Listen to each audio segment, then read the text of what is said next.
This week, my friend Wally the Wizard will be reading The Storm Whale in Winter by Benji Davis. To buy the book and read along, click the link below.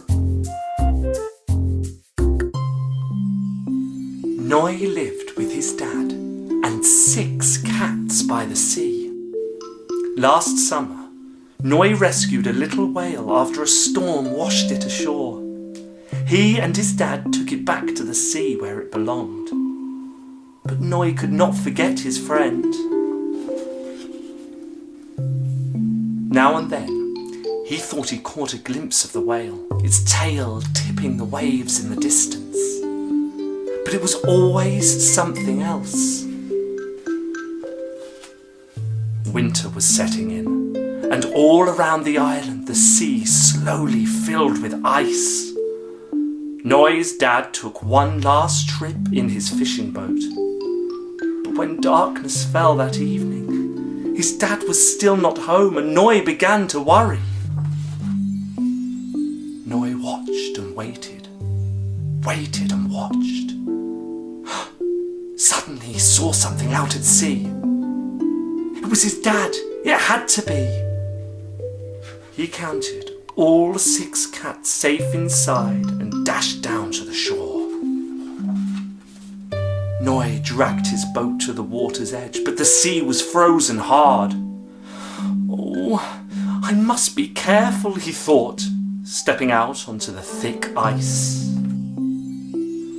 The further Noi went, the harder the snow fell, until everywhere looked the same. Noi was lost.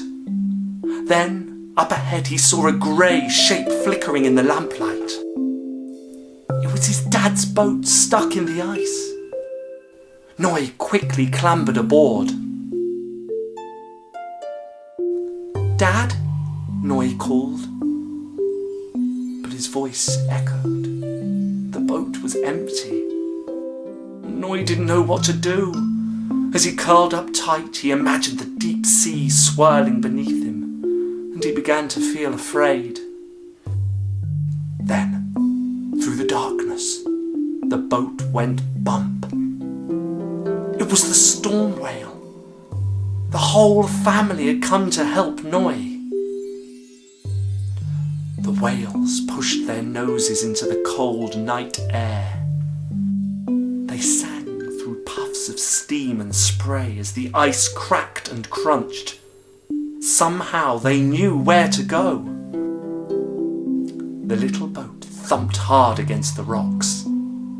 "Dad!" cried Noi. "Noi, what are you doing here?" said his dad. "I just had to find you," said Noi. As winter turned slowly to spring, they often spoke of that cold, icy night. The night the fisherman had rescued Dad, and the storm whale had rescued Noi. And Noi would smile, because it was the night his friend came back. The end. Thanks for listening, guys. Hope you've had a wonderful time. Can't wait to see you next time. Bye bye. It's Barry, Sarah, and friends. The magic never